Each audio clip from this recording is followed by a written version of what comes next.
Nuotykių parkas Tarzanija įkurtas 2009 metais.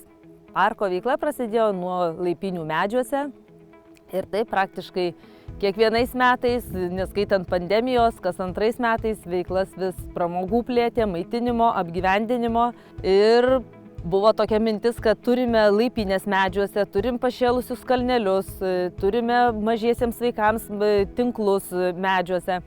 Ir kažkaip tai reikėjo pramogos, kuri pritrauktų ir vyresnius žmonės, norinčius netokių aktyvių pramogų, o pasyvesnių, kurios yra, kaip ir pasakyti, tinkamos tiek mažam vaikui 5 metų, tiek ir močiutei 75 metų. Tad priėmėm tokį sprendimą atidaryti mini golfą, kuriam, manau, neabejingi tiek maži, tiek vyresni.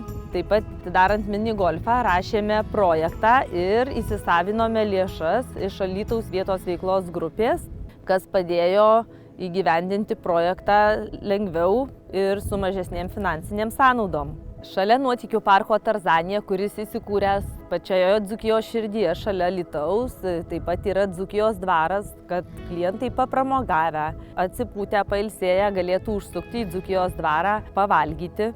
Restorane turime tiek patiekalus dzūkiškus, tiek europietiškos virtuvės, tad kviečiame ir šeimas, ir draugų kompanijas pas mus atvykus ne tik papramogauti, bet ir pailsėti, skaniai pavalgyti, padegustuoti dzūkiškas bandas ir smagiai praleisti laiką. Taip pat įsisavinant europinės lėšas šalia Dzūkijos dvaro buvo įkurtas Dzūkijos dvaro sodas.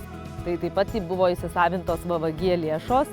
Dzūkijos sodas taip pat yra autentiškas tuo, kad yra su etninėmis kultūromis, kuriame matosi, kuo gyveno ir kaip gyveno, kokiais amatais užsiėmė senovėje Dzūkijoje žmonės.